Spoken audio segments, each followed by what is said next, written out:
Hola, hola gente, aquí estamos otro lunes más en 217 para hablar de la actualidad de la MLB y bueno, de lo que surja. Estoy por aquí como siempre con Alex Carande. ¿Qué tal, Alex? Fenomenal, Pepe. ¿Qué tal estamos? ¿Qué tal, Fer? Y Bien, bien, bien. Fernando Díaz aquí también. ¿Qué tal, Fer?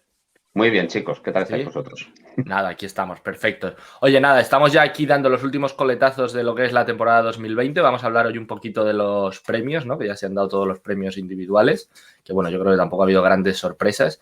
Pero antes, bueno, pues las poquitas cosas que se van sabiendo ya de cara a lo que va a ser el 2021, ¿no? Tenemos por un lado, que yo creo que es una noticia, bueno, interesante, ¿no? Bueno, en general positiva, ¿no?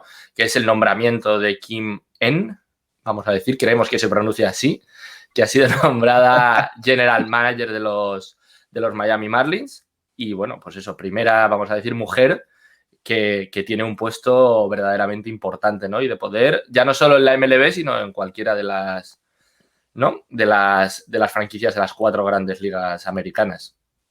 Sí, yo creo que una de las, bueno, la máxima responsable, ¿no? La que va a tener que ser el arquitecto de este proyecto de los Marlins, que es un proyecto muy interesante. Los Marlins no solo por los jugadores que hemos visto en los últimos tiempos, ¿no? Es decir, el ascenso de Sixto Sánchez, ¿no? Que es el chico de moda, ¿no? Pero tiene a Sandy Alcántara, tiene a Pablo López, tiene un grupo de pitchers jóvenes muy talentosos que quieren que sean el armazón de un proyecto, pues como digo, muy ilusionante. Tienes luego a muchachos que tienen que terminar llegando, J.J. Bleday, ¿no? Que fue escogido en el draft recientemente, más luego, evidentemente, todos estos jugadores que han ido escogiendo en las últimas promociones, en los últimos drafts, que en teoría tienen que ser los jugadores que marquen diferencias precisamente para unos Marlins que es verdad que no han terminado como tal de ganarse el afecto del público de South Beach, por desgracia, ¿no? Es decir, cuántas veces vemos los partidos de los Marlins o veíamos los partidos de los Marlins y con una presencia de público bastante deprimente. Es como ocurre precisamente en el caso de los Tampa Bay Rays, ¿no? Es decir, los equipos en el estado de la Florida no terminan de cuajar en lo que a captar la atención, sobre todo la presencia de los aficionados. Quién sabe, a lo mejor con King Eng este equipo puede dar el salto cualitativo. No lo olvidemos, los Marlins, equipo de playoffs en este 2020. Vale que han sido playoffs ampliados y demás, pero no hay que restarle absolutamente ningún mérito al fantástico trabajo que hizo Derek Jeter, Don Mattingly y compañía a la hora de llevar a los Marlins al frente. Y bueno, en el caso de King Eng, es que estamos hablando de una ejecutiva, es decir, una dirigente que ha estado al frente de algunas de las franquicias más históricas de este deporte, ¿no? Es decir, es que estuvo todos aquellos años como asistente de general manager en los New York Yankees entre el 98 y el 2001. En los Dodgers estuvo entre 2002 y 2011. La clave no es tanto que ahora le hayan dado o tenga la posibilidad de poder acceder a ese puesto de enorme responsabilidad como es ser general manager de una de las 30 franquicias de la MLB. La cuestión está en que esto tendría que haber llegado quizás antes, ¿no? Es decir, porque ha demostrado de sobra sus cualificaciones, sus aptitudes precisamente para el cargo. Es verdad que en las últimas 9 temporadas ha estado en la oficina del comisionado en un puesto también de tremenda responsabilidad y que no tiene absolutamente nada que demostrar. Que la cuestión con King Eng es que es alguien tremendamente válido, tremendamente capaz, que ahora sí que va a tener pues esa responsabilidad y esa presión que siempre va unida a lo que es ser el general manager de una franquicia, ¿no? Pete Menasian ahora también es nuevo general manager de los Ángeles Angels, a ver qué es lo que hace precisamente después de no estar bajo el paraguas protector del general manager de Alex Anthopoulos en Atlanta. Pero bueno, es una situación y es una oportunidad, no solo es que sea histórica, sino yo creo que es una noticia más que bienvenida, pues para que la gente que sea talentosa, sin importar el sexo, tengan esos puestos de responsabilidad. Y vamos a seguir lo que es la evolución de King Eng y de los Miami Marlins pues, con ánimos renovados, eso es indudable. Comentábamos tú y yo, Alex, estos días, claro, que lo suyo sería que esto no fuera noticia, ¿no? Sino que se viera con toda la naturalidad, ¿no? Del mundo y que no se comentara, ¿no? Pero bueno, oye, ha sido la primera y quizás se merece, ¿no? Este ratillo, ¿no? O No, este por comentario. supuesto que se la merece ella y toda la gente que no ha llegado probablemente a este tipo de cargos por prejuicios que han existido y evidentemente es una buena noticia para la MLB y para el deporte en general. Me resulta Para que la interesante gente... porque muchas veces, perdona Alex, se habla de la MLB como pues no sé si un organismo o el béisbol, ¿no? En general, como un deporte un poco conservador o un poco tradicional y tal. Y bueno, que haya sido precisamente en el béisbol donde se haya abierto esta puerta, bueno, yo creo que es positivo para la percepción un poco del deporte, ¿no? En general.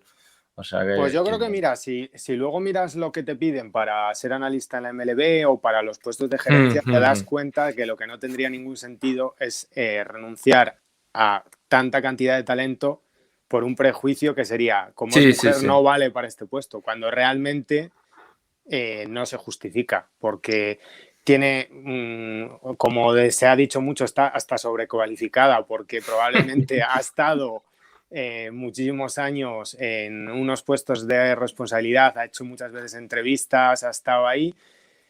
Y es verdad, por ejemplo, fue vocal en la adquisición de los Yankees de Hideki Matsui, que fue una pieza fundamental y es un jugador súper querido en los Yankees, como luego también lo fue en el seguimiento años posteriores Billy Epler, que el ahora denostado es manager de los Angels para fichar a Tanaka. E incluso te diría que si hubiera seguido en la organización, el tema de Yu Darvish, o sea, el mercado japonés es una cosa que los Yankees la tenían muy trabajada y siempre que le han dado seguimiento muy estrecho a este tipo de jugadores lo han hecho. Creo que Miami está haciendo las cosas bien, fuera de que creo que los resultados de esta temporada han sido un poco generados por el contexto, pero es verdad que en la rotación tienen piezas muy sólidas, que han implementado a nivel de pitching development cosas muy interesantes. Y luego también ahora sería interesante que gastaran un poco más de pasta para poner un equipo interesante en el campo, que es una parte que necesitan, sobre todo del lado de la ofensiva. Entonces, hay que darle, ahora yo creo que lo más justo es juzgarla por su trabajo, que es lo que ella querría que le pasara, y animar a los Miami Marlins a que pongan un poco más de pasta en el campo, que se va a notar y que la división va a estar muy dura por la exuberancia de los Mets futura que se anticipa, porque los Phillies no dejan de ser un proyecto sólido y porque Atlanta probablemente es uno de los equipos jóvenes con un core más sólido para los próximos años. Entonces, la papeleta tampoco es sencilla, pero la oportunidad es la que se merece. Oye, pasamos ya, si queréis, al tema del mercado de traspasos, agencia libre, etcétera, que de momento va piano, ¿no? Como era un poco de esperar. Nada, y básicamente lo único que tenemos, tampoco demasiado sorpresa, yo creo, es que por un lado Kevin Gausman y por otro lado Marcus Stroman, quizá lo de Stroman un poco más de sorpresa, más por su forma de ser que por lo que le ofrecían. Han aceptado los dos la oferta cualificada. Me ha sorprendido un poco ese tuit un poco pelota, ¿no? De Stroman, ¿no? Así como un poco, no sé, él que ha sido como, es un jugador un poco así como rebelde, como un poco, ¿no? Incluso chulesco por momentos y tal. Y ese tuit como, gracias, señor Steve Cohen, que es un honor estar aquí con usted en este proyecto. Él es de allí, ¿eh? Él es de Nueva York. Bueno, lo que sea, pero es un chico que siempre ha sido, ¿no? De hecho, yo me acuerdo que cuando, yo se lo oía a gente, cuando le ofrecieron los Mets la oferta cualificada, era como, bueno, como Stroman se tiene en tanto valor a sí mismo, seguramente la rechaza y va a buscar un contrato. Pues no solo lo ha aceptado, sino eso, que un poco pelota, ¿no? Sí, let's be great, ¿no? Vamos a ser grandiosos, vamos a ser fenomenales, maravillosos y demás, guapos, altos y con dinero, ¿no? Y bueno, con dinero es lo que precisamente consigue Marcus Stroman. Oye, 19 millones de dólares garantizados para 2021 después de no haber jugado en 2020. Pues bueno, uno de los jugadores que se borraron ante este año, pues marcado por la pandemia de COVID-19, y la posibilidad de, es decir, mejorar su cotización tras una buena campaña en 2021 y aspirar a un contrato mucho más lucrativo si la lacra de la oferta calificada, que luego no es tanta, ¿no? Es decir, porque es que la decisión de un equipo no es tanto el hecho de que tengas que ceder una tercera ronda, una quinta ronda, una ronda, es decir, complementaria o después de tal momento, no, es decir, es así de claro lo que son las peticiones que tenga, por supuesto, tanto el jugador como el agente, que están plenamente en su derecho. Y que Stroman la haya aceptado después de un 2020 pues extraño, ¿no? En todos los sentidos, en los cuales él no ha participado, yo creo que es algo que le viene bien. Por un lado, también, los New York Mets, iba a decirte que se guardan un poco las espaldas. Hay que tener en cuenta que en 2021 Noah Syndergaard prácticamente no va a jugar porque está recuperándose de la cirugía tomillón. A lo mejor en algún punto para la segunda mitad de la temporada pues pueda ser un factor, veremos. ojalá que las cosas vayan muy bien, pero aquí está un poco más respaldado Jacob Dugron, ¿no? Que es lo que en ese sentido buscan. Y aunque yo creo que Marcus Stroman es un muy buen jugador, vamos a ver cuál es la defensa que va a tener detrás, ¿no? Es decir, si va a haber cambios en la posición de shortstop o no. Creo que es un refuerzo muy interesante a los New York Mets, a un coste ya sabido. En el caso precisamente de Kevin Gausman, ¿no? Que es el otro jugador, los únicos que han aceptado esa oferta calificada. Oye, después del único gran año que has tenido en las mayores, garantizarte 19 millones de dólares y sobre todo no cerrando la posibilidad a un acuerdo de más años con la franquicia de los Giants, que van a ganar muchísima flexibilidad. Los Giants van a apostar precisamente en que lo que hemos visto en 2020, esto es genuino, ¿no? Esto es auténtico. Y vamos a salir de dudas pues empezando en 2021, ¿no? Pero en principio no parece una decisión ni precipitada ni nada por el estilo por parte del jugador.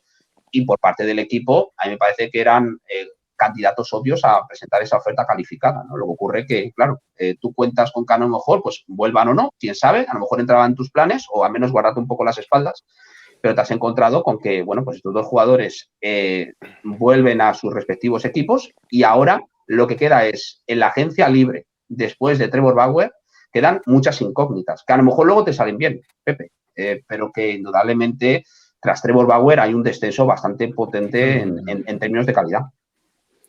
Le han hecho un favor a Trevor Bauer porque le han dejado el mercado expedito para pedir. Sí, quizá el único que le podía hacer sombra así muy de lejos a Bauer era Stroman, ¿no? Si yo creo a la agencia libre, muy de lejos, ¿eh? Hay que tener un poco de cuidado con cómo se analiza, porque Kevin Gausman, yo siempre he dicho que es que Kevin Gausman yo creo que va a acabar firmando multianual con los Giants porque las métricas que ha tenido siempre, los perimetrales de Gausman siempre han sido mucho mejores que los números que sacaba. A ver, tanto Kevin Gausman como el otro jugador que lo ha hecho bien este año, que salió de los Orioles, que era Dylan Bundy, son dos jugadores que tuvieron en su momento como mucho cartel y que nunca llegaron, ¿no?, a cumplir un poco las expectativas hasta, o sorpresa, que han salido de los Orioles, ¿no? Que estamos hablando de jugadores que fueron escogidos dentro del top 10, ¿no? En el caso de Dylan Bundy, que fue el cuarto jugador escogido en el draft. Estamos hablando de gente que en su momento tenían un cartel y un pedigrí bastante potente. El splitter de Gausman ahora se está empezando a convertir en un lanzamiento bastante de élite y yo creo que con el espacio salarial que tiene San Francisco y la flexibilidad de futuro, lo normal es que ahora mismo para ellos apostar por darle un contrato más a largo plazo tiene todo el sentido y encima yo creo que ellos lo hicieron bien porque me da la sensación de que fue un pitcher por el que sí que hubo llamadas en este mercado de traspasos y que ellos decidieron quedárselo por el hecho de tener la posibilidad de hacerle la oferta calificada. Y al final yo creo que, hombre, en un entorno, en un contexto tan incierto, eso es una cosa que los jugadores valoran, porque sí que pienso que él podía haber sacado un contrato multianual por el hecho de que los equipos fichan mucho con los analistas, miran mucho donde ellos ven potencial, donde proyectan, no ven tanto el pasado y sí más donde pueden meter un acierto, donde pueden meter un gol. Y yo creo que con Gausman había varios equipos, porque sí que había muchas proyecciones que lo daban como el 20 pitcher de la MLB en general a partir de este año y eso se paga con dinero. Entonces, me parece normal lo que han hecho. Y el caso de Stroman es que yo no sé muy bien qué pensar de Stroman, porque tiene una literatura un poco variada. No es muy fácil hacerse. Yo le entiendo que si tú piensas que el contexto va a mejorar mucho y que es una noticia muy buena para la MLB, y que puede la adquisición de Cohen de los Mets cambia un poco el equilibrio de fuerzas en la Liga Nacional, porque al final no dejas de ser el mercado más grande del mundo con un tío que está dispuesto a ganar y que probablemente no tiene la necesidad de hacer negocio directamente con el equipo, pero sí que va a pensar, mira, yo he comprado los Mets por esta suma y dentro de 5 o 6 años voy a estar en la lista de Forbes el número 5 y para mí eso es mucho más importante que otras cosas. Entonces, sí que es bastante probable que con la coherencia que están haciendo todas las cosas, pues hombre, como Stroman decir, mira, yo mucho más no voy a sacar, el equipo va a ser bueno, en cierto modo sí que la entiendo un poco, porque él da la sensación de estar muy cómodo viviendo donde está viviendo, pues yo creo que son factores que influyen. Stroman ya gana un dinero, tampoco es decir que es un jugador que no tiene nada de dinero ganado. Y, hombre, yo no creo que haya muchos sitios mejores. Y lo que ha dicho Fer lo suscribo totalmente. Es que como no se hubiera quedado Stroman, los Mets tenían ahí un problema con la rotación muy grande que igual te tenías que plantear fichar a Trevor Bauer. Y no sé si era... Es que eso es algo que no hay que descartar. A ver, yo creo que todo el mundo está coincidiendo en que JT Realmuto es el objetivo principal de los New York Mets. Pero es que a lo mejor los New York Mets lo que deciden es, a ver, manejamos este potencial, ¿no? Es decir, esta cantidad de dinero. Pues, oye, a lo mejor un contrato o al menos un compromiso bastante más discreto con Yadier Molina para un par de años. No recuerdo mismo quién era el catcher, la promesa en la posición de catcher de los Mets, pero le faltaban todavía unos cuantos años. Eso es. Sí. A la hora de madurar y dices, oye, Yadi hace de puente y ese dinero que me ahorro con JT Realmuto, pues me permite también adquirir a Trevor Bauer o a George Springer, ¿no? Es decir, es que los New York Mets pueden tomar tantas vías a la hora de reforzar el equipo, porque, a ver, el equipo necesita reforzarse y no poco, ¿no? Pero tiene tantas vías, es decir, puedo ir a por el Bauer, puedo ir a por precisamente Yadier Molina y redirigir esos recursos, puedo ir a por George Springer, puedo ir a cualquier otro pitcher, a lo mejor un Jake Odorizzi que también me da entradas y entradas de calidad precisamente en Queens. Hay muchas posibilidades, evidentemente. Y mira, de hecho lo comentaba Sandy Alderson, dice que si se hubiera concretado la venta del equipo antes, ellos se hubieran puesto un claim, se hubieran quedado con Brad Hahn. Oye, sí, pues sí. Otro refuerzo más para el tramo final de los partidos. Oye, con Brad Hahn, con Edwin Díaz, con Jeuris Familia, con un quizás recuperado del Betances. Estamos hablando de gente de muchísimo nivel.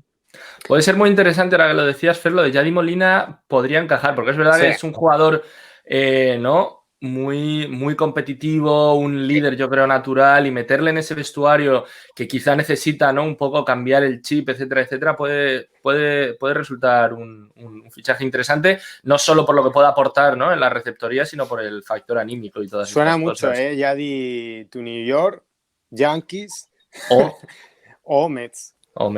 Suena mucho, y yo creo que si él toma la decisión, porque yo creo que él va a esperar, porque depende de que él piense que San Luis puede hacer un equipo competitivo o no.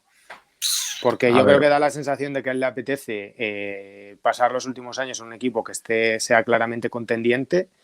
Y para matizar un poco lo que ha dicho Fer, es que encima puede haber farm system mejores que el de los Mets, pero las dos piezas que tiene, que son Francisco Álvarez y Ronnie Mauricio principales, juegan dos posiciones muy premium y da la sensación de ser jugadores que pueden llegar a tener un talento diferencial, que son los que te pueden pedir o te los quedas tú y los desarrollas en grandes jugadores, o te pueden permitir articular casi cualquier traspaso. Entonces, yo creo que los Mets están en un punto de partida muy bueno para hacer las cosas muy bien. Bueno, nada, iremos viendo cómo van sucediendo las cosas en los próximos meses. Y nada, si queréis nos pasamos ya a comentar los premios individuales. Yo creo que nos centramos en los más importantes, ¿no? Porque ya hemos comentado antes de empezar que ya se están dando premios muy extraños. Entonces yo creo que nos quedamos, si queréis, en los managers del año, en los novatos del año, Cy Youngs y MVPs. Y os voy a proponer un pequeño juego, si queréis. Que mira, como este año ha sido un poco raro y realmente no ha habido una división en ligas como se hace habitualmente, pero sin embargo sí se han dado los premios así. Si queréis podemos comentarlo, pero luego podríamos dar como los premios basados, digamos, en estas divisiones geográficas, que es lo que verdaderamente ha habido. O sea, ¿quién hubiese sido el MVP en el este? Que realmente quizás es lo que deberíamos haber valorado, no lo sé. Me imagino que no lo han hecho pues para no descuadrar el tema de las tablas y esto en un futuro, ¿no? Ahí un pobre maquetista diciendo, ostras, este año hubo 3 Cy Youngs en vez de 2. Pero bueno, no sé, podemos especular así un poco si queréis. O sea que nada, bueno, lo vamos viendo. Bueno, empezamos si queréis. A ver, manager del año, que han sido por un lado Kevin Cash y por otro lado en la Liga Nacional Don Mattingly, que bueno, tampoco hay grandes sorpresas, ¿no? Estuvo el morbo de si se lo daban a Rick Rentería, que al final ha quedado segundo, pero por lo general han sido los dos elegidos y además como muy unánimes, ¿no? Con una mayoría apabullante. Sí, con un respaldo bastante potente, ¿no? A ver, que Ricky Rentería lo hubiera ganado. Sí, sí, divertido. Aquel, ¿no?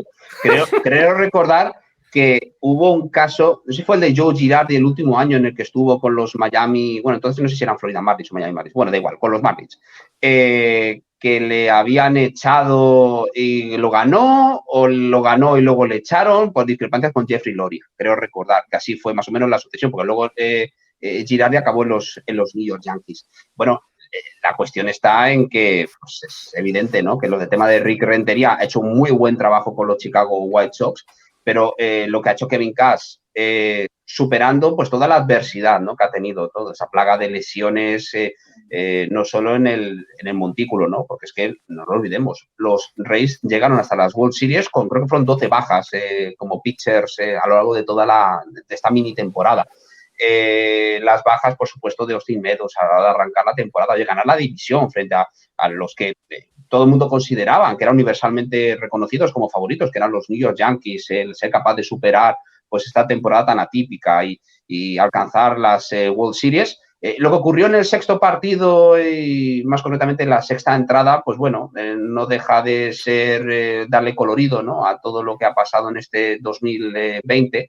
Kevin Cash, por supuesto, hay que reconocer, todos estos premios reconocen o como tal valoran lo que es los méritos de los managers, jugadores, pitchers, jugadores de posición, los que sean, en temporada regular. Es decir, lo que haces en temporada, en playoffs, no influye absolutamente nada, ¿no? Pero, vamos, yo creo que Kevin Cash fue una opción obvia, ¿no? Y Don Mattingly, tú podrías pensar, pues oye, que JC Tingler, que lo ha hecho muy bien también en San Diego Padres, Brian Snitker en Atlanta, ¿no? Pero lo de los Marlins que surgieron de la nada, oye, que tuvieron que utilizar como fuera 67 jugadores y más de 20 positivos, tantos contratiempos al inicio de la temporada para luego de pasito a pasito, semana a semana, irse ganando lo que son todos esos méritos de llegar a los playoffs, y lo que, vamos, es de un mérito infinito, con lo cual, pues oye, yo creo que totalmente justo es lo que son ambos reconocimientos. Pregunta en las oficinas del Bronx quién es el manager del año y te van a decir quién es Kevin Cash. Te quiero decir, las cosas que se hablan, ha hecho una temporada excepcional en un contexto muy difícil. Generó un estado de ánimo positivo cuando el equipo estuvo mal al principio, porque dijo un mensaje claro: tenemos que jugar mejor. Luego supo ponerse a los jugadores de su lado, anímicamente destrozó un poco a los Yankees, les hizo mucho daño en una división que claramente el favorito eran los Yankees para todo el mundo. Oye, que se convirtieron, lo cual es difícil, los Yankees se convirtieron en el juguete preferido de los Rays. Sí, lo cual, sí. Y encima yo creo que le ayudó mucho luego de cara a postemporada, porque en una serie que se juega un quinto partido, que todo es muy duro y tal, probablemente ese hilo de esperanza en el que te eres de agarrar y que te permite estar en los partidos a veces cuando todo se pone fastidiado, los Rays lo tuvieron, fueron un equipo con mucha fe, capaz de superar muchas situaciones adversas y tal. Y bueno, no voy a expresar mi opinión sobre el resto de la literatura que se ha generado sobre Kevin Cash, porque todo el mundo la sabe. Sinceramente, si estuviera en la agencia libre de los de los managers, probablemente los 32 equipos de la liga le hubieran llamado, ¿vale? ¿Cómo los 32? Entonces, los 30. 30. Los no 30 equipos, perdón, es que ya veo expansiones. No, pero te quiero decir que no tengo ninguna duda. Y el tema de Don Mattingly, pues me alegro mucho por él. Va un poco en la línea de lo que hablamos antes de Miami. Sinceramente, yo hubiera votado a JC Tingler, lo digo ahí. Le daña un poco también que en los playoffs se le vio un poco superado por la situación o que no tenía las piezas pero... y que San Diego no llegó en el mejor momento. Claro, exactamente, pero a ver, San Diego era un equipo que estaba haciendo unos años muy pobres, han tenido una temporada muy ilusionante y yo creo que en cierto modo es importante para la liga porque establece ahí un contrapeso, un balance con los Dodgers y han dado un primer paso muy positivo y yo creo que su temporada globalmente es superior porque la veo con más contexto que lo que ha hecho con Mattingly. Pero... Lo de Cash me gusta porque es un poco una anomalía en el sentido en que yo creo que el manager del año se le da siempre como... antes de empezar la liga tú ves un equipo que piensas que va a ser muy malo y de repente ese equipo no es tan malo. Y entonces al entrenador, ¿no? Al manager de ese equipo es al que se le da el manager del año. Pues en Cash nos encontramos a alguien que sabíamos que iba a tener un equipo competitivo y que luego pues ha resultado todavía mejor, ¿no? Sí. Pero que no suele ser la norma. Que sí es lo que pasa en el caso de Mattingly, ¿no? Que es como los Marlins van a ser horrorosos, de repente los Marlins no son tan malos y es como, bueno, pues hay que premiar esto de alguna manera, pues darles el manager del año, ¿no? Para recordar la temporada, pero bueno. Nada, yo creo eso, que bueno, yo en estos premios siempre hay cositas que se pueden discutir, pero suelen ser bastante, ¿no? Yo creo, bueno, justos, vamos a decir, o que se pueden justificar de muchas maneras. Oye, pasamos al novato del año, que aquí a lo mejor hay más picante o más cosas que contar. Por un lado está el caso de la americana, que lo gana Kyle Lewis de los Seattle Mariners, creo que se llevó al final, sí, todos los primeros votos. Y se quedó pues muy por detrás Luis Robert, que a lo mejor en algún momento llegó a estar en cabeza en las quinielas por delante. Y en tercera posición, Cristian Javier. Se queda un poquito más abajo, Alex, y esto sí que tú estabas ahí, era tu caballo de batalla, Sin Murphy, el catcher de los Oakland A's. Aparece por ahí también en las votaciones, pero más abajo. A mí lo que pasa es que el proyecto de Ace de cara al futuro, por el tema del revenue sharing y de la situación económica, está complicado. No sabemos cómo pueden reaccionar. Tampoco descartemos que vendan hasta las sillas en Oakland. Pero a mí Sin Murphy me parece que ha hecho un temporadón. También entiendo que es una posición en la que se valora un poquito menos a ciertos jugadores y que es difícil. Más gris, ¿no? Pienso que Luis Robert tiene mucho que demostrar en cuanto a pitch recognition. Es un jugador que en el contexto de rookie del año, que tú compites con un número limitado de jugadores, él te va a poner meses muy competitivos porque al final por su defensa, que es élite, porque tiene poder de élite y tal, pero tiene una carencia por la que se caen muchos jugadores en cuanto a qué puede ser este jugador. Un buen jugador o una estrella de la liga, pues es por donde tiene trabajo Robert. Creo que la temporada de Javier habla muy bien también del trabajo que se ha hecho en Houston, de Dusty Baker y de cómo han sido capaces de gestionar los problemas en la rotación, que no ha sido al final por donde se ha caído el equipo cuando realmente podía haberlo sido, por la ausencia de Cole, la baja de Verlander. Y lo de Kyle Lewis pues ha sido una grata sorpresa para todos, porque era un jugador que le habían castigado muy duramente las lesiones, que había perdido un poco ya, estaba un poco dentro de lo que era la fatiga del prospect, de estos jugadores que ya se están un poco abandonando la esperanza en ellos, y ha hecho una temporada muy ilusionante en un equipo que tiene muchas piezas ilusionantes en el outfield, que probablemente le va a poder gestionar con cierta flexibilidad, le puede incluso dar turnos al bateador designado, que físicamente igual lo necesita, y que con Julio Rodríguez y Kelenic probablemente sean favoritos a estar este año en este premio. O sea que el futuro en Seattle brillante. Al menos en los jardines, ¿no? Es brillante. Sí. ¿Y dónde queda el pobre Mitch Haniger, ¿no? Que hasta hace nada era un jugador tremendamente valioso, que es verdad que las últimas 2 temporadas por lesiones y algunas, pues, cuanto menos un poco truculentas, ¿no? Es indudable, ¿no? Pues que ha perdido un poco de ese pedigrí y de lo que era su valor en el mercado de traspasos. Y quizás a lo mejor pueda ser el momento, ¿no? De a lo mejor algún equipo, pues, probar suerte, Mitch Haniger, que pueda estar disponible, porque claramente los Seattle Mariners, su apuesta es un outfield compuesto por Kyle Lewis, por Julio Rodríguez y por Jarred Kelenic. Más que por 2021, yo pienso más en 2022 en adelante, ¿no? Es decir, para dar un poco más de tiempo de formación, porque es que jamás lo olvidemos, este 2020 no ha habido ligas menores y por mucho campo alternativo y demás, ese jugar prácticamente todos los días, ese periodo de maduración de estos jugadores, pues es algo que por desgracia se ha perdido en este año marcado por el coronavirus, ¿no? Y en relación a lo que estabais comentando, ¿no? Pues en el caso de Kyle Lewis, el jugador que se ha sobrepuesto a una lesión desastrosa, ¿no? En la rodilla, cuando apenas jugaba pues un puñado de encuentros en categorías inferiores, en las ligas menores. Luis Robert, pues probablemente si el rookie del año se hubiera dado a finales del mes de agosto, él hubiera ganado, pero esto es durante toda la temporada, bueno, mini temporada esta que hemos tenido, ¿no? Lo mismo se podría decir de Jake Cronenworth, ¿no? Que ha sido un jugador tremendamente valioso en los San Diego Padres, pero el último mes, tanto de Robert como de Cronenworth, han sido para olvidar. Y esto ha abierto la puerta a que otro jugador, un relevo, oye, que un relevo, no closer, sea capaz de ganar el rookie del año, tiene mucho mérito en el sentido de quizás puedas pasar un poco por debajo del radar, pero ¿cómo va a quedar o va a pasar por debajo del radar lo que ha hecho Devin Williams, ¿no?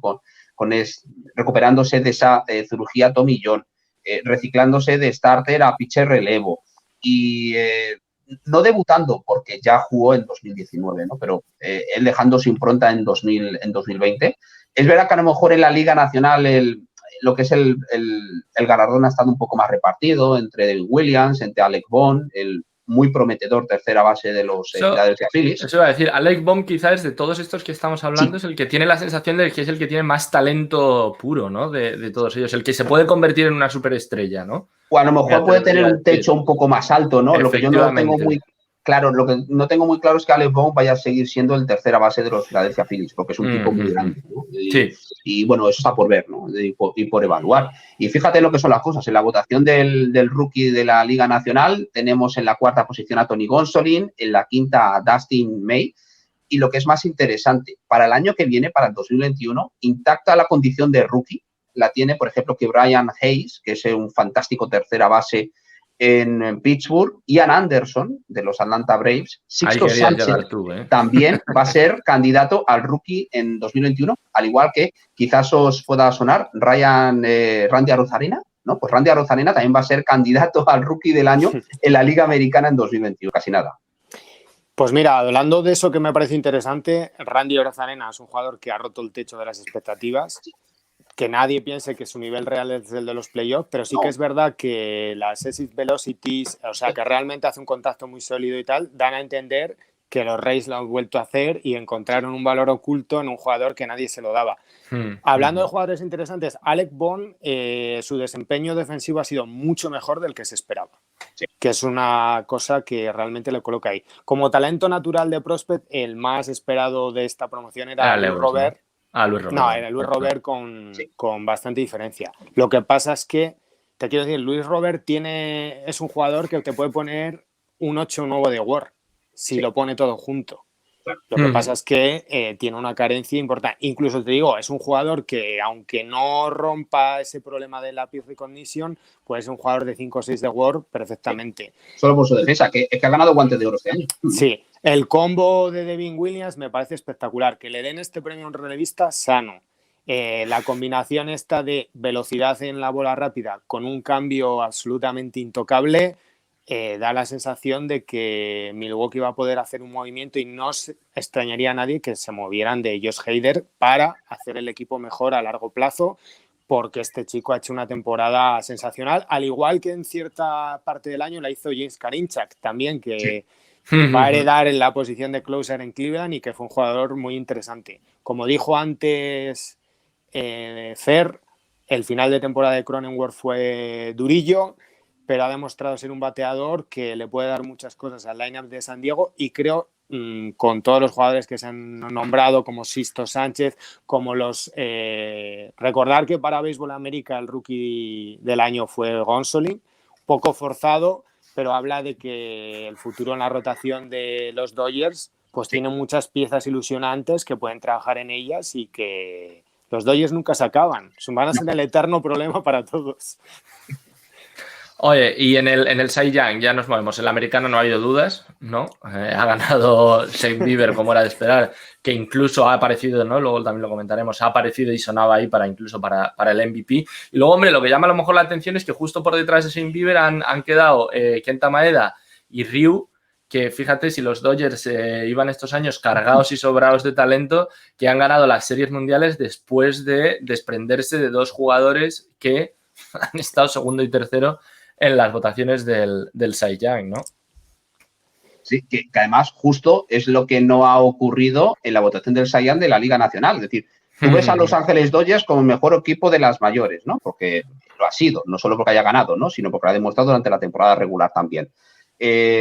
Para ver el primer pitcher votado en lo que es el recuento del Cy Young, tienes que ir hasta la 9ª plaza, un tal Clayton Kershaw, ¿no? Que ha hecho un año formidable. Pero bueno, no has visto a ninguno de los que, oye, pues han marcado el ritmo, ¿no? En los Dodgers, por supuesto, en puestos más altos. Lo que ha ocurrido en la Liga Nacional es que finalmente Trevor Bauer, a pesar de que el calendario, o mejor dicho, el nivel de los ataques a los que se han tenido que enfrentar no era el más idóneo. Es decir, a ver, Jacob deGrom, y esto se puede aplicar tanto a Trevor Bauer como a Yu Darvish, ¿vale? Es decir, incluso Fer, perdona, a Shane Bieber y a Kenta Maeda, si quieres. O sea, no es casual que, digamos, de los 6 que han estado en los 2 podiums, 4 de ellos, ¿no? Han jugado en la central, ¿no? Sí, con lo cual, pues tú recopilas y dices, tú te has tenido que enfrentar contra Cincinnati Reds, Kansas City Royals, Detroit Tigers,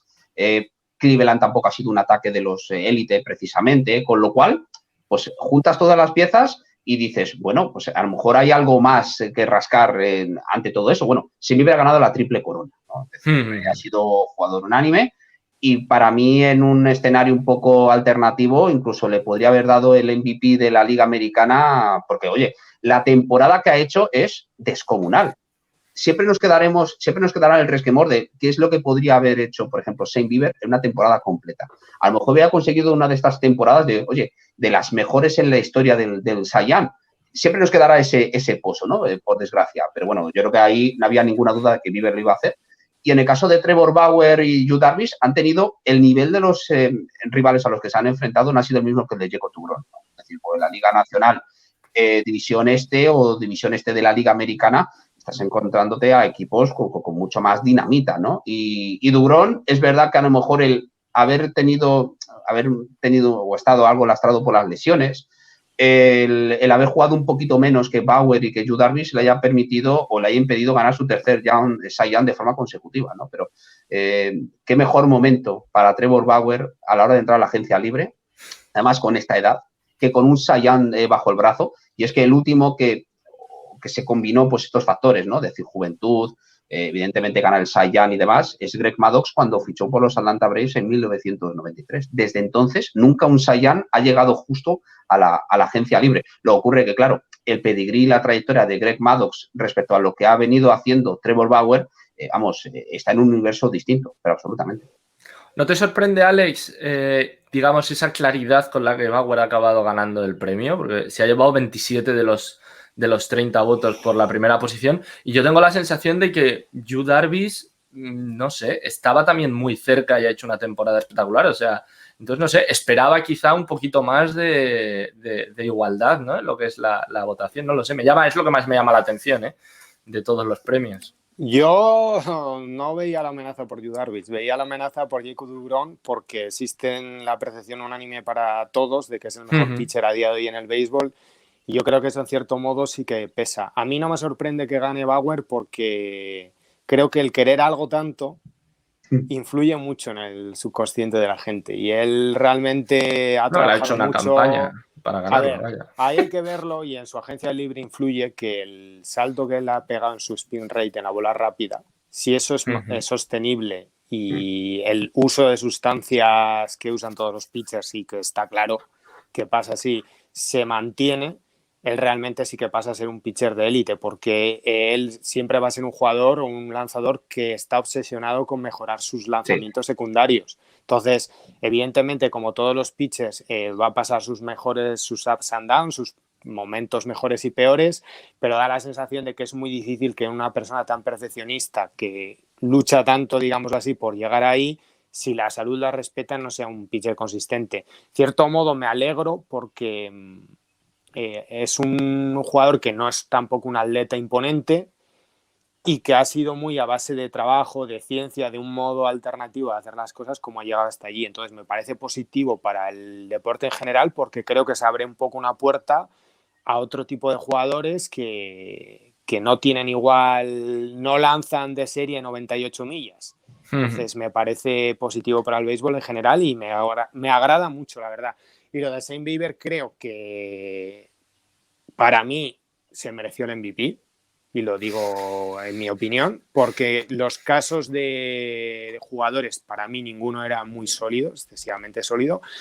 Destacar el paso adelante que ha tenido él en strikeouts por 9 entradas, que le pone en la élite, que es donde realmente se ve que ha sido capaz de establecerse como uno de los mejores pitchers de la liga, que espero que se confirme el año que viene. No creo que pueda estar a un nivel tan excelso como ha estado este año. También hay que ver lo que le ayuda al equipo, que no da muy buenas sensaciones y que yo creo que el contexto sí que realmente no es lo mismo lanzar en un buen equipo que en un equipo que vayas todos los partidos con el gancho por la victoria.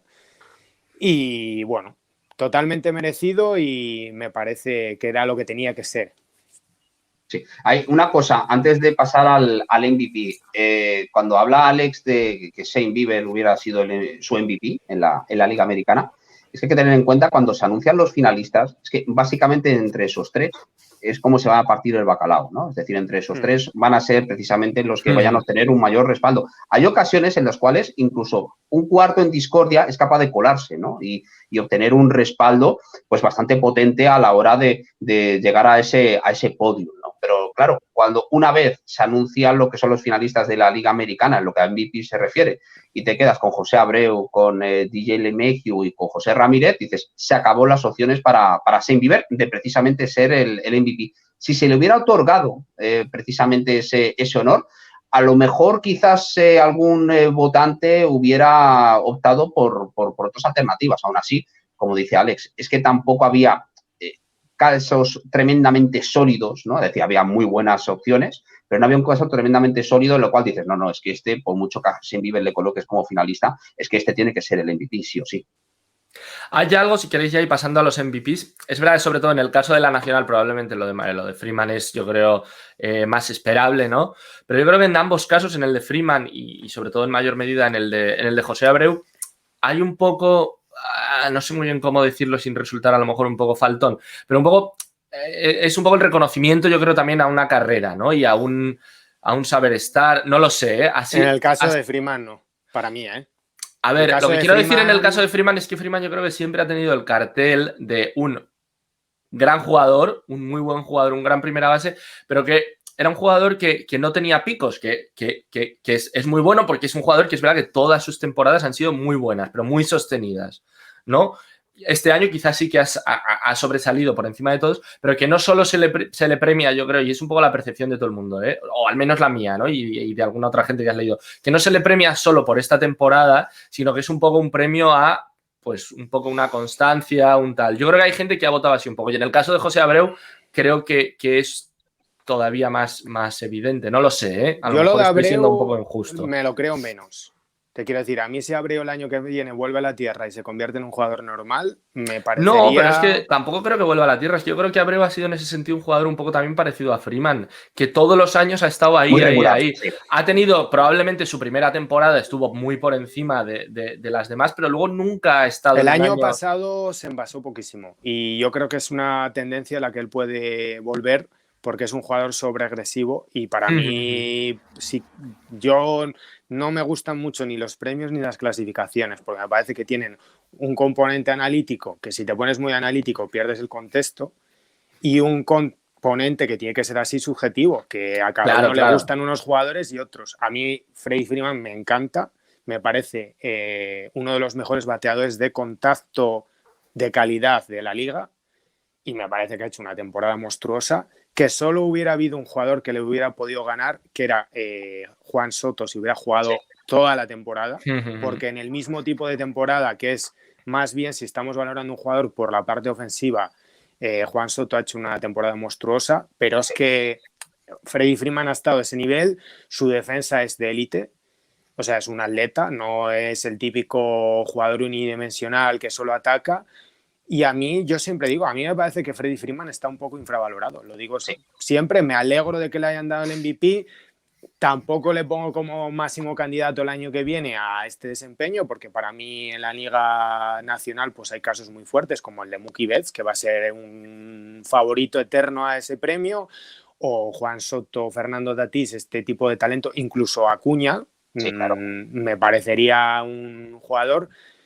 Oye, y no se te olvide Christian Yelich, Cody Bellinger, es que la colección de talentos que hay en la Liga Nacional es de cuidado, claro. Claro, pero bueno, a ver, probablemente sí que es verdad que en una temporada más corta se le han juntado las cosas, pero bueno, lo mismo puedes decir de la temporada de Shane Bieber. O sea, te quiero decir, rendir en un pico tan intenso muchas veces es casual o parte de la vida. Yo creo que ha estado excepcional.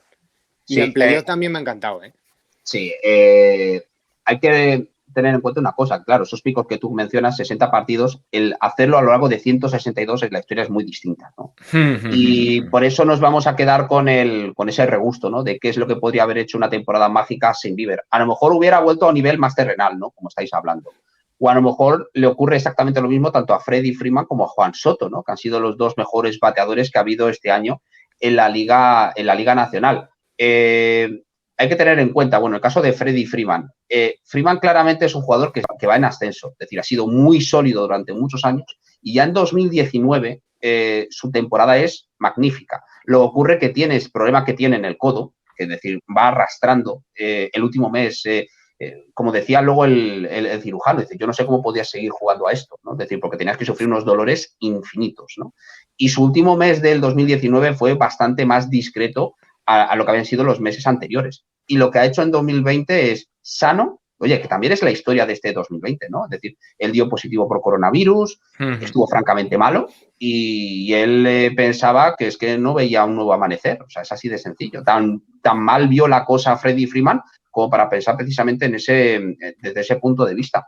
Y claro, ha conseguido un año... Estuvo a punto de hacer el opt-out, ¿no? Si no recuerdo mal. ¿O no es No.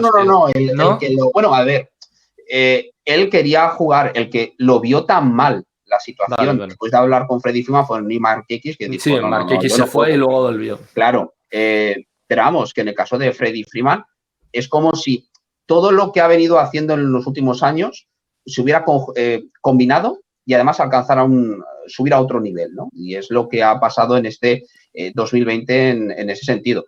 Lo de Juan Soto, pues siempre nos quedará pues también ese regusto, ¿no? Es decir, si hubiera jugado todo el año completo, pues a lo mejor hubiera mantenido el nivel, que cuidado, el nivel ofensivo de Freddie Freeman fue escandaloso, el de Juan Soto mejor, ¿no? Pero claro, no es lo mismo hacerlo en 60 partidos que en 48, ¿no? Es decir, estamos en la misma situación. Y en una temporada tan breve, 12 partidos menos o 13 partidos menos, pues es la diferencia precisamente para darle el respaldo a Freddie Freeman y no a Juan Soto, ¿no? Si este MVP lo hubieran dado a finales del mes de agosto, el MVP hubiera sido Fernando Tatís. Pero fíjate cómo fue el desplome de Fernando Tatís Jr. en el último mes, que de hecho no fue ni siquiera uno de los finalistas, ¿no? Es decir, que fue Manny Machado, su compañero de equipo. Machado sí fue claramente de menos a más. Al final ha sido bastante más claro, bastante más, evidente a favor de Freddie Freeman de lo que por un lado hubiera podido parecer. Se hablaba mucho de que si Mookie Betts y demás. Freeman al final obtuvo 28 de los 30 votos, ¿no? En la primera posición. Luego Betts, Machado, Tatís, Soto y Marcell Ozuna, oye, que estuvo cerca de ganar la triple corona y que llega también en un momento pues fabuloso, ¿no? A la agencia libre. Siempre, eso sí, con la incertidumbre de qué es lo que va a ocurrir, si va a haber DH universal o no. Yo tengo que, ya estos son manías o cosas personales, tengo que poner un poco el grito en el cielo, ¿no? Entre comillas. Y es que creo que todos los años siempre se dice que a lo mejor a Mike Trout le ha perjudicado en determinados momentos, ¿no? Pues esto de la fatiga, de que siempre es el mismo el que gana y que a lo mejor debería haber ganado algún otro MVP y tal. Y creo que este año ha acabado, no sé si decir muy arriba en las votaciones, pero creo que, por ejemplo, que en los Angels, creo que Anthony Rendón ha sido un jugador más importante para los Angels este año que Trout a niveles de aportación dentro del campo, y ha acabado Trout por delante de Rendón en las votaciones del MVP. Entonces, nada, eso, que oye, que a veces Trout ¿no? A lo mejor le ha perjudicado eso, pero creo que este año hay gente que le ha votado un poco ya más por inercia a lo mejor que por otra cosa. La temporada de Mike Trout, Pepe, ha sido muy buena. A él le ha lastrado mucho lo que ha sido la defensa, ¿no? Y que en los últimos encuentros pues no ha estado quizás a su mejor nivel. Pero lo que le ha lastrado especialmente es la defensa en comparación con Rendón. Oye, que por primera vez en su carrera deportiva, Trout ha quedado fuera de las 4 primeras posiciones, la posición del MVP, ¿no? Es decir, ¿esto marca el declive de Mike Trout? No, evidentemente no. Es decir, Trout sigue siendo un modelo de consistencia, de regularidad. Y si tienes que pensar lo que antes hablábamos, ¿no? De jugadores que juegan a nivel terrenal y demás. Si tienes que pensar en un favorito para el MVP el año que viene, la Liga Americana, ya sabes que uno de ellos va a ser probablemente Mike Trout. Y, oye, que también, aunque hemos hablado y hemos ensalzado lo que es la situación de José Abreu, José Ramírez vuelve a por sus fueros. Después de un 2019 tan extraño, vuelve a lo que hizo en campañas anteriores. Es decir, que es que José Ramírez ha quedado en el podio. Y esta vez, segunda posición. Quién sabe, a lo mejor es un anticipo de que José Ramírez va a ser el MVP en 2021. Vaya que se lo va a necesitar Cleveland. Y tanto. Oye, y Alex, ¿y el tema de DJ Amigiu, cómo lo ves? Porque está ahí el Twitter Yankee o como quieras. Lleváis ya 2 años pidiendo el MVP para DJ Lamegio y este año tampoco, ¿no? Dos cosas. Mike Trout Solo dos. Lo que le puede pasar es que está aburrido ya. Sí. Puede ser. De las cosas, me refiero. Pero bueno, ¿por qué lo ha querido? Que podría no haber firmado. Te quiero decir, necesita urgentemente que le pongan un equipo competitivo porque mentalmente tiene que ser duro, ser reconocidamente por todo el mundo el mejor deportista, el mejor jugador de tu deporte, y realmente el contexto Bueno, que se genera ya no tanto, ¿eh? Que ya están ahí saliendo las voces por bets. Pero eso también es por el contexto que se genera, porque cuando el segundo en la lista gana las series mundiales, el equipo compite y tal, empieza a hacer un caso más sólido, porque al final el béisbol es un deporte de equipo, aunque estemos juzgando cosas individuales, en el subconsciente también hace que el votante vote atrás por inercia, es normal, porque le votas porque no sabes a quién votar y es el mejor jugador del béisbol. Entonces es normal que en el tercer voto pues pones a Trout porque realmente es el mejor jugador. Y lo que has dicho de DJ Lamegio, pues a mí no me parece que le tenían que haber dado el MVP. Y porque no lo ha sido realmente. Ha sido el mejor jugador de los Yankees. Ojalá continúe en el Bronx o no, o hagan otro tipo de cosas. Alex, es que ha sido el MVP de los Yankees en los últimos 2 años. Sí. Es un jugador muy consistente, que ha dado mucho, un jugador que juega mucho al modo que gusta en Nueva York que se juegue, por lo tanto se genera un contexto que hace que empuje mucho lo que él hace. Lo mismo que si ya hubieras jugado el nivel del principio de temporada y no se hubiera lesionado, el nivel de presión para que el MVP hubiera sido para allá hubiera sido muy grande, porque se habló hasta de Voit MVP. Te quiero decir que es un poco, entre comillas, ridículo. Pero es como se maneja la prensa. Quedó noveno Luke Voit en las votaciones al final. Sí, y esto que le va a ilusionar todavía incluso más a Pepe, Alex Verdugo en la 12ª posición. Sí, eso fue hasta sorprendente. A ver, que Alex Verdugo va a ser un buen jugador. Y muy buen jugador. Aparece también Sander Bogaerts en la lista, lo cual sorprende que haya 2 jugadores de los Red Sox que bueno, hombre, porque se votan cosas un poco por inercia. Eso es una realidad. DJ Lamegio, si le dan el MVP, tampoco hubiera sido una barbaridad en el sentido de que tenía un caso, pero, hombre, no hubiera sido justo, para mi opinión. Pero es que es como es el Twitter de los Yankees y el entorno de los Yankees, muy exagerado. Pues con eso vivimos. Y oye, Alex, ahora que no nos escucha nadie, ¿DJ LeMahieu continúa o no continúa? Yo creo que sí va a continuar. Dicen que está viendo ahí un tal de las negociaciones, ¿no? No, creo que los Yankees le han ofrecido 3 años y creo que le está pidiendo 4. ¿Puede ser que lo haya leído yo por ahí eso? Sí, hombre, de 4 en adelante. Yo creo que cada uno está jugando lo que tiene que jugar. Claro, los Yankees le tienen que ofrecer 3 y él tiene que pedir más, porque al final, ¿por qué va a dejar dinero en la mesa? O sea, el jugador tiene que mirar para sus intereses personales y para su familia. Él da la sensación de estar cómodo en Nueva York. También te digo que no es lo mismo ser una estrella en los Yankees que en el resto de la liga, a nivel de que por mucho que pagues más impuestos por jugar en Nueva York, en todo el resto de cosas vas a ganar mucho más dinero. Y no sé. Los Yankees tienen bastante disciplina con no ir en los contratos más de lo que quieren normalmente. Entonces, no sé si van a ver un equipo que le ofrezca 4 o 5 años a Lamegio, que puede ser, ¿por qué no? ¿Cuántos años le ofrecieron a Josh Donaldson el año pasado? 4, que realmente pueden convertirse en 5. Y es más veterano que DJ LeMahieu. A ver, desde el campo desde el bando firmó por 4 años con Minnesota. Sí, 4 años y un quinto que podría llegar a cumplirse con los Twins. A ver, desde más largo eso. Claro, desde el bando de DJ LeMahieu dicen, oye, pues mira, pues si a Josh Donaldson le dieron 4 años o con opciones a un quinto, qué menos que si nuestro jugador, nuestro cliente es 2 años más joven, que menos que también darle pues 5 años. Lo que yo no tengo tan claro es que le vayan a dar 5. Ahí Fer me dio en su día, sí que creo que un equipo como San Luis debería hacer con lo mal que se le ha visto a la ofensiva, debería de ser por make-up y por estilo de franquicia, es un tío que pega. Sí, ¿qué te dije cuando lo de Colton Wong? Sí, que es un movimiento, o sea, yo no veo a Lamegio yéndose a cualquier equipo, porque el mínimo de contrato lo va a tener, 3 años, se lo van a dar Sí, 4 o 5 equipos. Entonces, realmente yo creo que él va a tomar a partir de ahí una decisión deportiva y en el sentido de sentirse valorado. Y al final que te den un año más por una pasta garantizada es sentirse valorado. Entonces, sí que pienso que hay equipos que tienen una necesidad clara y, por ejemplo, es verdad que San Luis les vendría muy bien y que le veo en ese tipo, incluso, oye, los Mets, si lo ven como una opción, es decir, oye, a nosotros meter 2 jugadores como Yadi Molina y DJ LeMahieu nos da ese punto de en el terreno y fuera del terreno que necesitamos para ponernos a competir, pues podría ser una propuesta muy coherente. Entonces, bueno, también da la sensación de que con todo el cariño que le dan los Yankees, me parecería raro que le dejaran escapar.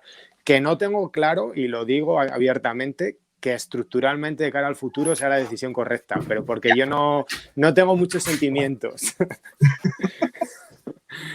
Oye, os iba a decir, hemos hablado antes un poquito, los Caps decíais que están vendiendo hasta, vamos, hasta las sillas del estadio. Que ¿no? el que necesite un shortstop que pregunte, que el que necesite un tercera base que también, y que si necesitas una mesa y un ordenador portátil que también llames por allí. Entonces... Sí, quizás que se esperen a partir del 2 de diciembre. ¿no? Sí. No, hombre, pero... Sí, que son las reuniones, ¿no? Estas reuniones virtuales. Sobre todo lo del tender, ¿no? Lo de ofrecerle un contrato a un jugador que tú tienes bajo tu control, ofrecerle contrato o no, porque, oye, a lo mejor lo que le van a dar vía arbitraje salarial, pues no es que no te cuadre el presupuesto, sino que simplemente dices, oye, que este jugador, sinceramente, no creo que lo merezca. Estamos hablando de Chris Bryan, básicamente. Sí, bueno, vamos a acabar el programa por todo lo alto con una cosa para que sacaros una sonrisilla a los dos.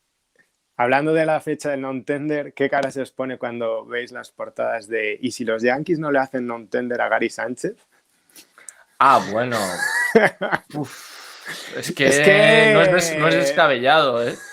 Nada descabellado. Y cada día que pasa, tiene más pinta a que ese es un escenario factible a que no lo sea. Que no sé si es lo que van a hacer, ¿eh?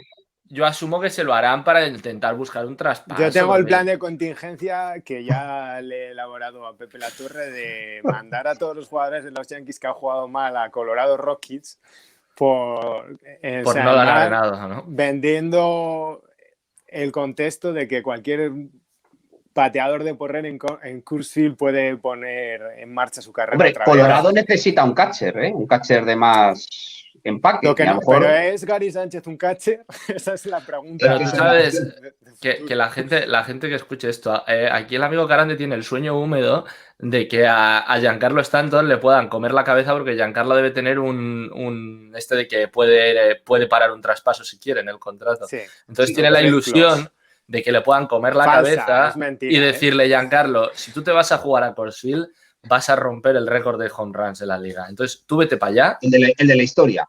Eso, correctamente. Que nos manden a Nolan Arenado para acá y oye, y tú allí ya verás todos los récords que vas a acumular. Sí que es verdad que lo digo por una cosa, porque se ha hablado mucho el año pasado, Nolan Arenado ya quiso salir. Y sí, es otro de los jugadores que van a sonar en esta offseason. Sí. No todo va a ser Francisco Lindor y Lance Lynn. Y, por ejemplo, es un jugador muy interesante para Atlanta, ¿eh? Y yo lo digo ahí, no lo han arenado. O sea, poniendo así a machear y... Es que le hizo gracia este comentario, ataque gratuito de Pepe Latorre porque le dije el otro día... No, hombre, me resulta muy divertido. Yo creo que es que incluso los Rockies dicen, ostras, pues a lo mejor es una manera de, oye, de por lo menos estar en el candelero, ¿no? Porque metes ahí a Giancarlo Stanton, es verdad que si empieza a pegar home runs... Sí. Entradas o televisión te va a vender. Claro. Pues, a ver, oye. Pues nada, no sé, ¿algo más decís o ya nos despedimos? Luego es que me dice Alex siempre que tengo que mejorar cómo despido el podcast. Siempre es como muy...